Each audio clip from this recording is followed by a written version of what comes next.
Hola, ¿cómo están? Que Dios les bendiga.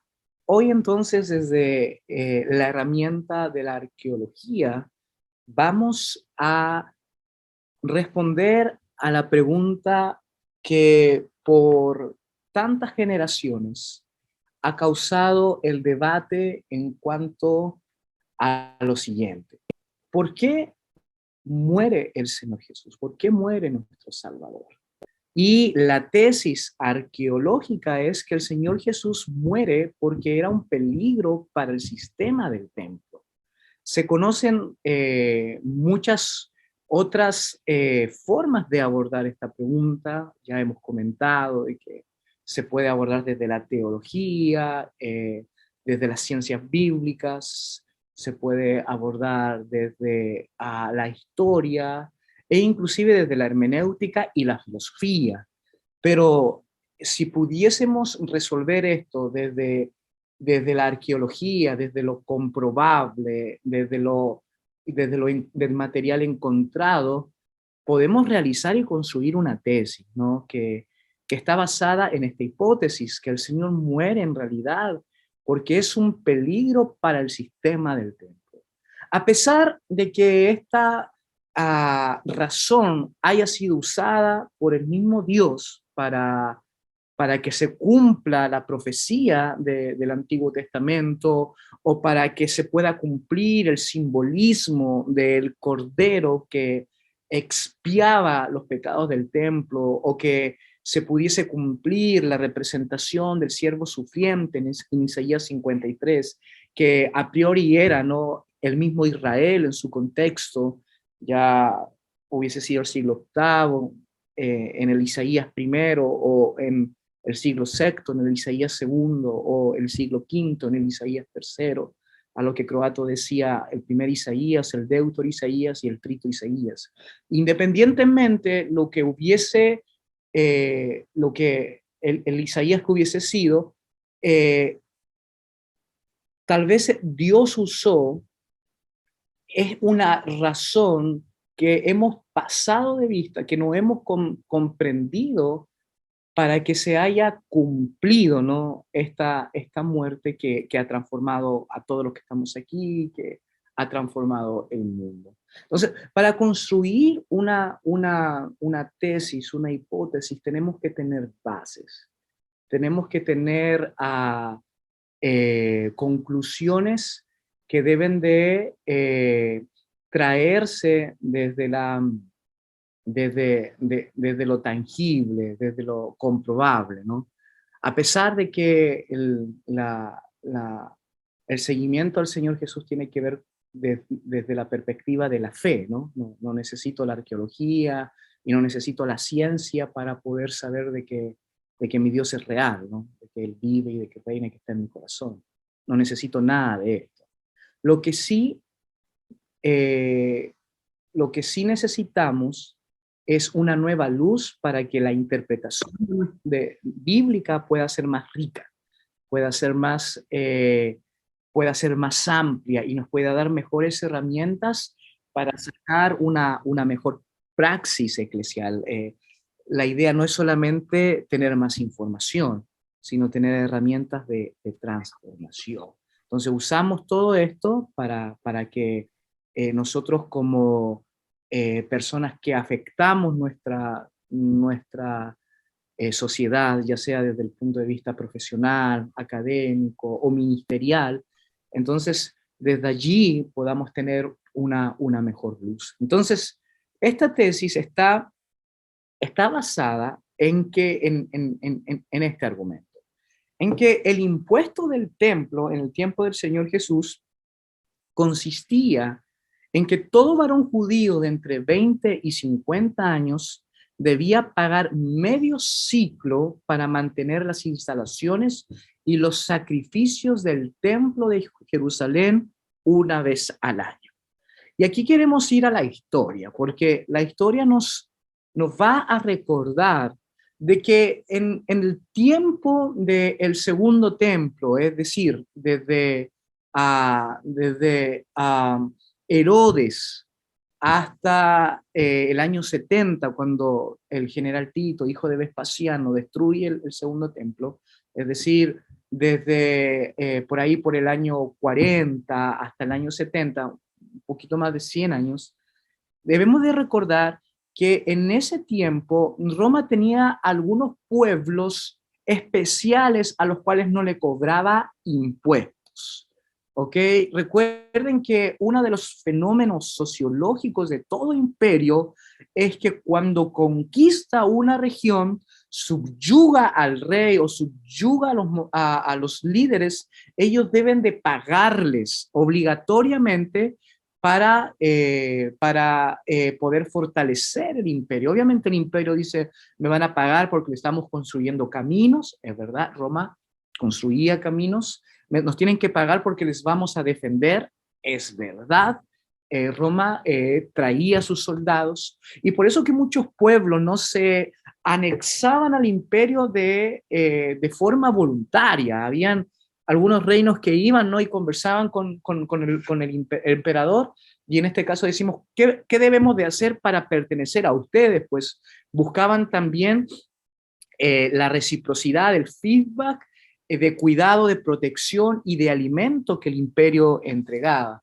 Pero obviamente casi todos los seres humanos quieren su libertad, quieren vivir libres en su propia tierra. Entonces, en este caso, la mayoría eran forzados a pagar impuestos, impuestos altísimos. Algunos historiadores han hablado de impuestos de más del 50, 60, 70, 80%. Pero de algunos pueblos escogidos que estaban exentos a este tributo, los judíos eran uno de ellos. El pueblo judío era uno de ellos. Y cuenta la historia, ¿no? De que a Augusto César o Octavio, el hijo político de Julio César, él hace un pacto con Herodes el Grande. Usted debe recordar de que cuando Herodes llega al poder, él es amigo de Marco Antonio, él es amigo de Cleopatra, él inclusive, cuentan los historiadores, de que abre Jericó, uno de los grandes oasis que existía en la Palestina del primer siglo. No estamos hablando del sitio arqueológico de la Jericó antigua. Eh, Muchos de ustedes lo saben, pero lo voy a volver a decir. El Jericó del Antiguo Testamento no es el mismo Jericó del Nuevo Testamento. Eso debe de quedar claro. Son dos lugares totalmente diferentes. El Jericó del Antiguo Testamento es un lugar eh, sumamente antiguo. Los arqueólogos piensan de que se data del año 8000 antes de Cristo. Es una de las primeras ciudades de la civilización. Es una de las primeras ciudades donde se ve el vestigio del cambio de forma de ver el mundo, ¿no? De ser personas llevadas de aquí para allá buscando la comida, nómades en este caso, a sedentarios. Entonces, en este caso, es una de las primeras ciudades del mundo. Pero la Jericó del Nuevo Testamento en realidad es un oasis, es un resort, es un lugar de vacaciones. Y en este caso, a Cleopatra, a la última faraona, ¿no? Esta faraona griega, le encantaba Jericó, incluso se lo pidió, dicen los historiadores de que se lo pidió a Marco Antonio, y Marco Antonio, que era muy amigo de Herodes el Grande, se lo pide, ¿no? Y le dice, por favor, dame Jericó, y en este caso Herodes le saca la vuelta hasta que finalmente Cleopatra y a Marco Antonio son derrotados. Entonces, en este sentido, cuando Augusto, Octavio, antes de ser Augusto, el escogido, ¿cierto? Del griego Sebastos, Sebastián, el escogido, el iluminado, el divino. Augusto, eh, cuando tiene la entrevista con Herodes, porque Herodes sabe que su cabeza está en peligro, sabe que era amigo de Octavio, y lo único que tiene que ir a hacer es a Roma y tener una conversación con Augusto. Pero Herodes era era muy inteligente, sabía de que César había quedado en bancarrota después de la pelea, ¿no? Contra Marco Antonio y Cleopatra. Había sido una pelea que lo había dejado casi en la ruina a Urso, y se tenía que rearmar y construir. Entonces, Herodes toma todo lo que tiene, todo el tesoro de Israel, todo el oro, toda la plata, todo lo que tiene, toda la comida que tiene, y se lo lleva a Roma.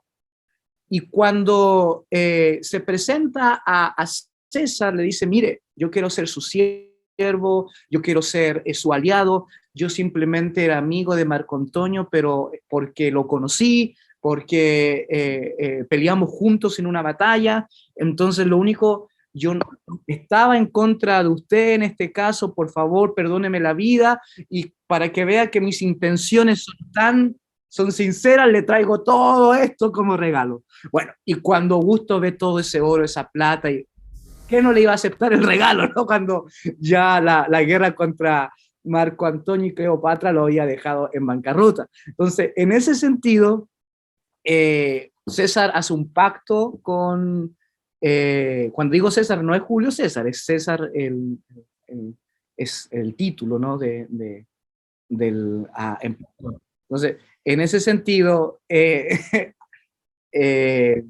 hace un pacto con Herodes y le dice, ¿sabes qué? De ahora en adelante yo te defenderé, yo te estaré contigo, llévate mis soldados, nadie te va a hacer frente. Y obviamente, si Herodes lo dejó bien posicionado. Entonces, desde allí le dijo, y bueno, y los judíos que estén aquí los voy a dejar exentos al tributo. Entonces los judíos eran especiales, ellos no pagaban el impuesto al imperio. Y en este sentido los cristianos también aprovecharon esa excepción, pues recuerden de que los primeros emperadores, Cayo Calígula, Claudio, Nerón, Vitelio, Otón, Nerva, Vespasiano, Tito, hasta Domiciano, pensaron que los cristianos eran judíos. Entonces los cristianos tampoco pagaban impuestos. Entonces eso ya es harina de otro costal. Pero en este sentido, los judíos, como, como no pagaban impuestos al imperio, los que estaban en Jerusalén, los que mandaban, le cobraban un impuesto altísimo a los que vivían alrededor del imperio para que cuando fuesen al sacrificio, que cuenta la historia que iban una vez al año, llevaran ese dinero y lo dejaran en Jerusalén. Entonces, por un lado, el emperador no les cobraba, pero por otro lado, el que se los cobraba era el templo. Entonces, en este sentido, no es que los judíos vivían sin pagar, pagaban impuestos altísimos, pero al templo de Jerusalén. En este sentido, el templo de Jerusalén manejaba mucho dinero, era mucho, pero mucho dinero lo que manejaba. Por eso que Palestina era tan rica, por eso que ya vamos a ver en las futuras clases por qué Herodes pudo construir tanto. Ustedes saben de que de casi todos los monarcas en el tiempo de Augusto, casi todos los monarcas, si se hace un recuento, ¿quiénes fueron los que construyeron más? Herodes el Grande es uno de ellos porque el dinero que tenía que pagar como impuesto no lo hacía, pero construía. Ya vamos a hablar de eso en clases más adelante, pero en este sentido, los judíos que tenían mucho dinero por no pagar el impuesto al emperador, tenían que pagar un impuesto, pero sumamente grande en el templo si tenían entre 20 y 50 años. Ahora, en este sentido, llegaban, pero cargados a Jerusalén, y muchos gentiles que se habían convertido, ¿no? Que estaban buscando al Dios de Israel, también llegaban con mucho dinero, llegaban pero muy cargados. Algunos piensan, ¿no? De que en realidad, ¿por qué había tanto? Y este es un fenómeno sociohistórico que se está estudiando todavía. ¿Por qué los judíos en la Palestina del primer siglo tenían tanto proselitismo? ¿Por qué tenían tantos convertidos a, a, en todas partes del imperio. Y uno dice, bueno, porque obviamente la religión judía es atrayente, hay justicia social, hay moralidad, hay ética, está el valor de la familia, el valor de la educación, el valor a los ancianos, hacia los huérfanos, hacia los extranjeros. Bien, pero hay muchos historiadores que dicen que realmente todos esos convertidos, como Lidia, ¿no? Cuando Pablo llegó y vio a Lidia, todos esos convertidos, lo que en realidad estaban buscando es ser judíos para no pagar el impuesto a Roma. Entonces, ahí hay como cierto un debate. Pero independientemente de que la religión judía es atractiva o que ellos buscaban ser judíos para no pagar el impuesto a Roma, independientemente de lo que fuese, llegaban pero muy cargados al templo con mucho dinero. Y yo le voy a pedir que abra su Biblia en Marcos capítulo 11, por favor. Marcos capítulo 11. Marcos capítulo 11.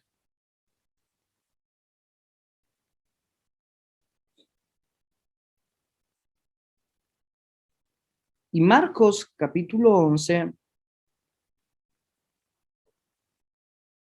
dice lo siguiente.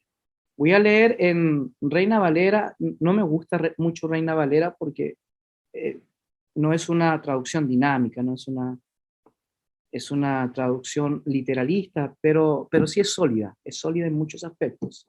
Entonces, Marcos 11,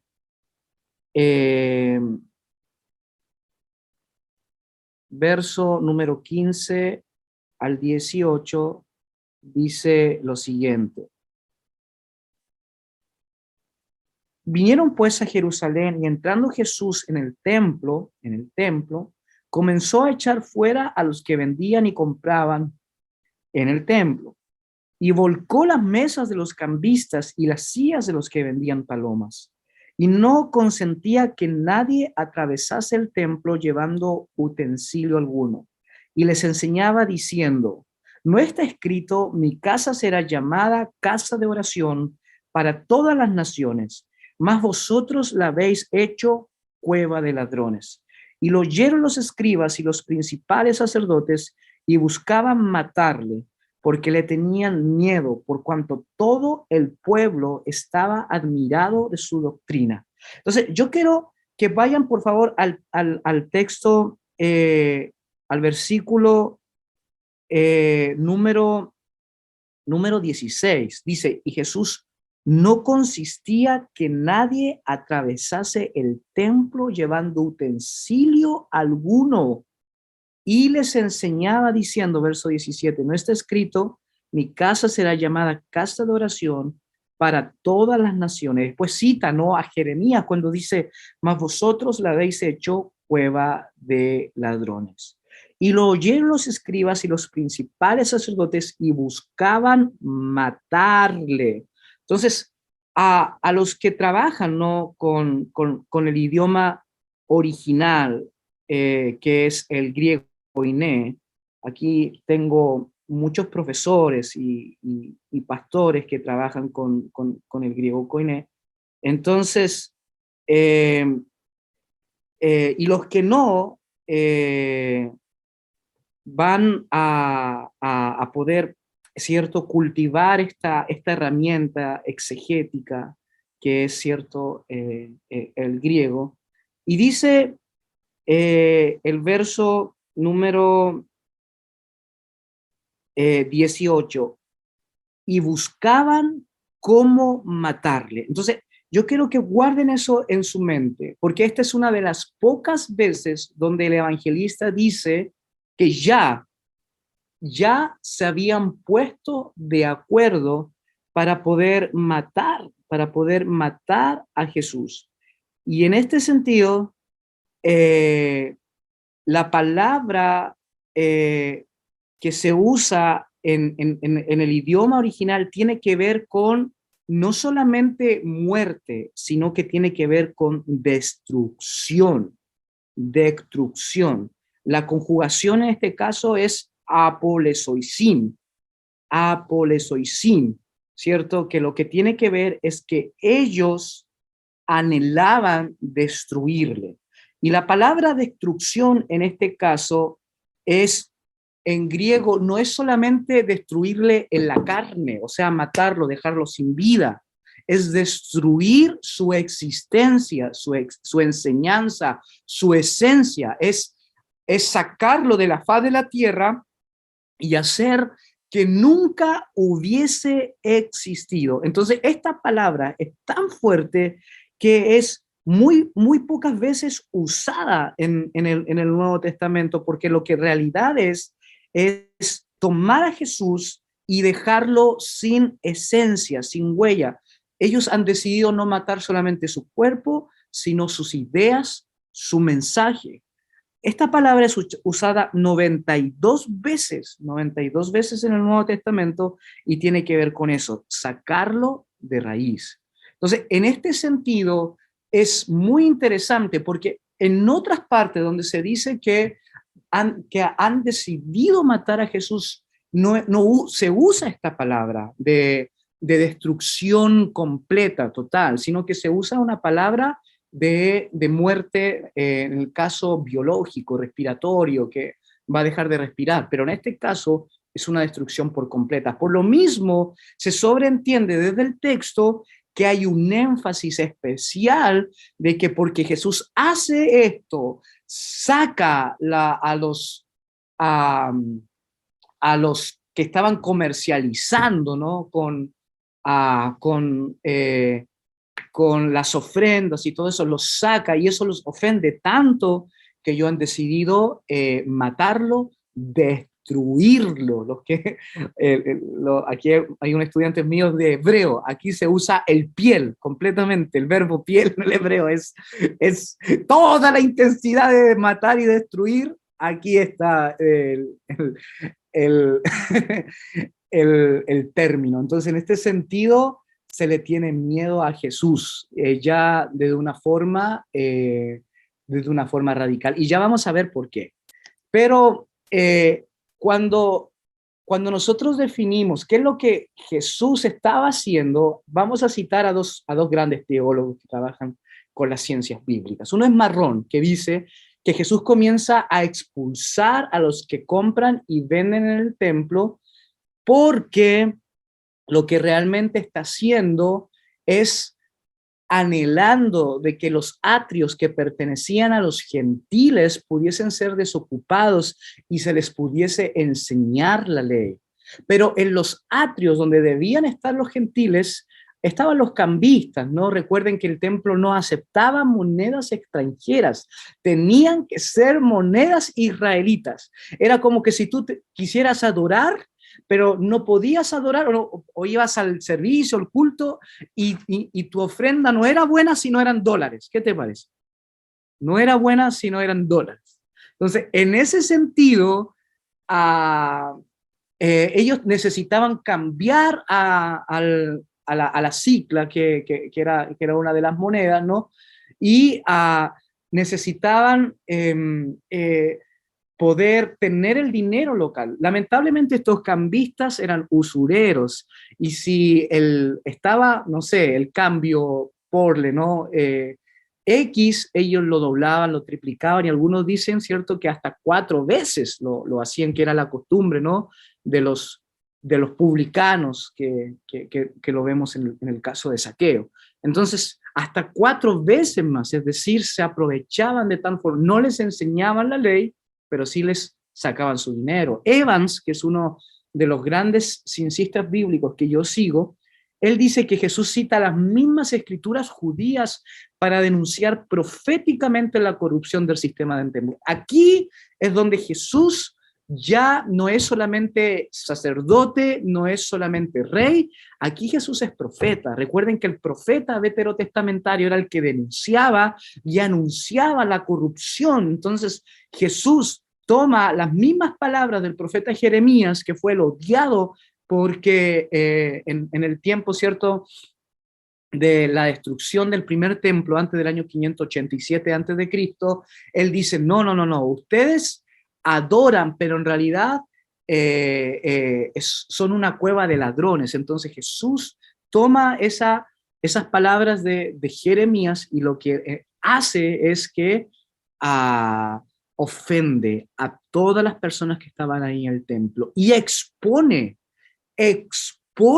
a los líderes del templo. Ahora, ¿dónde nosotros podemos mirar que realmente el evangelista es intencional? En la palabra griega que está allí. Y Jesús es condenado entonces a muerte luego de esta acción profética de denunciar el sistema de una corrupción en el templo. La pregunta ¿es el comportamiento de Jesús digno de muerte? ¿Realmente por hacer esto Jesús tiene que morir? Y la arqueología no responde esto. ¿Cómo? A través de un hallazgo arqueológico. ¿Y cuál es ese hallazgo arqueológico? La inscripción del templo de Herodes. La inscripción del templo de Herodes. Bien, voy a parar hasta aquí, porque antes, ya después nos vamos a poner ahora más académicos. Estuvimos viendo, ¿cierto?, desde la teología, desde la hermenéutica, desde la exégesis, usamos la palabra griega, el término griego, pero ahora nos vamos a poner un poco más académicos. Pero antes de ir para allá, preguntas, observaciones, comentarios, micrófono abierto. ¿Qué les parece?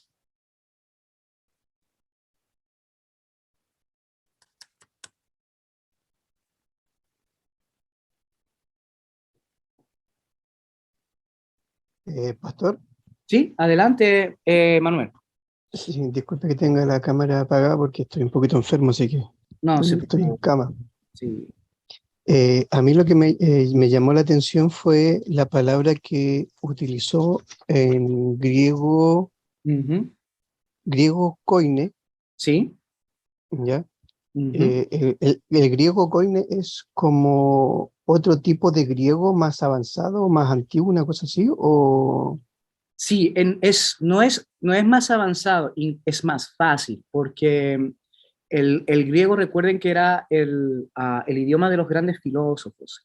Entonces, fue tan popular en el tiempo de Alejandro Magno que él empezó, ¿cierto?, a helenizar, entonces enseñó un griego más básico.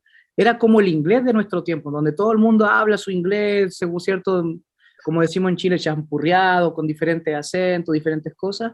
El griego koine era eso, un griego para las clases más sociales más bajas, que pudiesen aprender algo rápido, que le permitiese desenvolverse socialmente a través del imperio. Ya, y la consulta va con respecto a eso. En cierta manera, siempre se ha dicho que, o sea, muchas personas indican que la Biblia ha sido escrita, pero basada en tratar de tergiversar, tratar de confundir y lo demás. ¿Por qué, o si existe alguna respuesta con respecto a por qué la gente que tradujo la Biblia, en ese texto que usted indica que el entendimiento que debería ser es que a Jesús lo querían desaparecer o destruir de ese tipo de forma, no se logre, no se logra traspasar a la Biblia? ¿Porque era muy fuerte la palabra o por otra cosa? Porque en Sí, cierta manera, perdón, porque en cierta manera el decir le intentaban matar es diferente a decir que ellos querían exterminar todo lo que vendría a ser o lo que quiso dejar Jesús.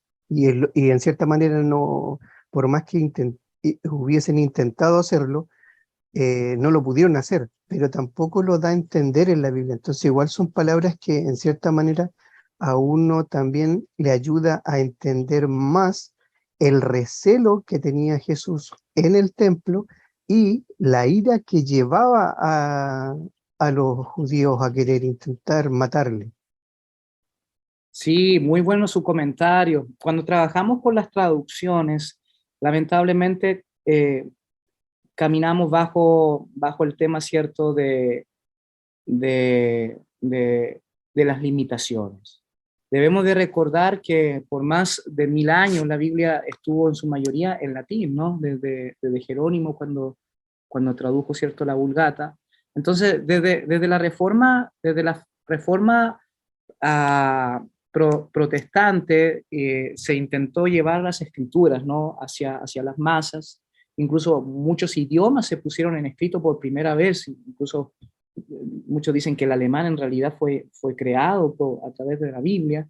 Entonces, en ese sentido, los traductores, en este caso a Casidioro de Reina y Cipriano de Valera, que fue el que lo editó, eran personas eruditas, pero limitadas, porque su erudición en realidad era lo que ellos habían sido cierto católicos, recordemos, antes de ser protestante. Entonces era lo que la iglesia les permitía estudiar, era simplemente un poco más, pero no era, ellos no tenían todo los material que hoy nosotros tenemos. Entonces, por eso yo le enseño a mis estudiantes, yo enseño hebreo, y le enseño a mis estudiantes, ¿sabes qué?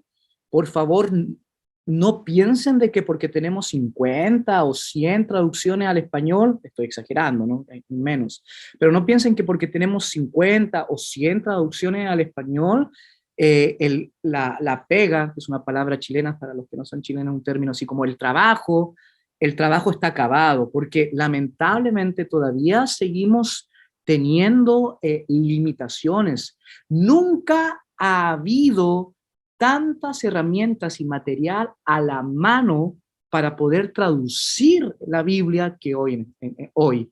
Porque si nosotros entendemos de que el griego no fue inventado por los cristianos, sino que fue el idioma del imperio en ese tiempo, entonces se han encontrado tantos otros libros y otros documentos que tal vez no son cristianos, pero en este caso pueden darle luz a la palabra y podemos hacer una mejor traducción, aunque obviamente siempre con las limitaciones, pero cuando nosotros lo pensamos así, podemos acercarnos mayormente al texto. Por eso yo incentivo a mis estudiantes, estudien la palabra, estudienla. Por favor, no dejen que a su interpretación sea solamente desde el sermón dominical. Ustedes tienen que ser capaces de poder interpretar la Biblia con sus... Para ello, el estudio de los idiomas originales es fundamental. Obviamente tenemos buenos diccionarios, buenas enciclopedias, todo lo que usted quiera. Lamentablemente nos quedamos con eso y dependemos de otros. Pero cuando nosotros somos capaces de poder hacer nuestra propia comida, así muchos de ustedes les gusta cocinar y saben que cocinar es un arte, entonces se toma mucho tiempo, pero cuando somos capaces de hacer eso, nos vamos a encontrar con estas joyitas que en realidad nos van a ayudar a ver el texto desde una mejor profundidad. Déjenme mostrarle la palabra, porque no se las había mostrado. Aquí está. Ahí está la palabra. Entonces, es cierto, es una palabra que tiene que ver con destruir por completo. Destruir por completo. Apolesosín. ¿Ok? Bueno, ahí está conjugado. En realidad el verbo es apulomi, ¿no? Que tiene que ver con destruir. Aniquilar la existencia. O sea, no hubo huella de esta persona, no lo hubo. Así como los faraones aniquilaron la existencia de José, porque pertenecía a una dinastía, ¿no? que había herido mucho a Egipto. Entonces, trataron de sacar su existencia, borraron todo tal vez las huellas arqueológicas que pudiesen haber pertenecido a él, aunque hay una o dos que son dignas de evaluación. Así querían hacer ellos con él, con Jesús, sacarlo por completo. Y si se dan cuenta, ahí está la palabra, es usada, creo que, a ver, aquí la tengo, es usada 92 veces, y aquí es usado para el Señor Jesús, pero de una forma totalmente arrasante. Bien, gracias Manuel, muy buen comentario. ¿Alguien más? ¿Pregunta, detalle, comentario? Sí, pastor, habla Eric. Sí, ¿cómo está, hermano Eric? Un abracito, Dios te bendiga, hermano. Dios lo bendiga. Sobre el comentario que hizo referente a la Reina Valera, ¿Qué otra versión usted prefiere arqueológicamente hablando? Sí, me pone entre la espada y la pared. Sí, bueno, yo creo que la mejor versión está lamentablemente en el mundo católico apostólico romano. Y como todavía nosotros estamos siempre con eso de confrontarnos en nuestra evangelización a los católicos que son idólatras y todo eso, y tenemos una evangelización con ellos un tanto a lo cruzadista, a las cruzadas, lamentablemente evitamos todo lo católico, pero la Biblia de Jerusalén es excelente. La latinoamericana, excelente. Pero en el Antiguo Testamento, la que tiene la mejor traducción es la Biblia del Peregrino. Yo que enseño hebreo es para mí la de Luis Alonso Choque, en el Antiguo Testamento la mejor. ¿Por qué mejor? No es porque Luis Alonso trabaja desde la gramática intencional. Recuerden que el verbo en el hebreo no solamente es, ah, es tiempista, no solamente se debe del tiempo cuando la acción se estaba haciendo. El hebreo tiene estructuras de intensidad. Entonces, en ese sentido, no es lo mismo decir un verbo así solamente por decirlo, simple, que decirlo con pasión, con intensidad, con el alma, como amaba cierto el hebreo con los riñones, con el estómago. Entonces, en ese sentido, Luis Alonso Choquel en la Biblia del Peregrino hace un trabajo especial. Y voy a ponerme un poco sentimental porque yo creo que en el Nuevo Testamento, uno de mis profesores, mi mentor, ¿no? En el Antiguo Testamento, el doctor Oscar Pereira, él hizo un tremendo aporte en la nueva versión internacional. En la nueva versión internacional.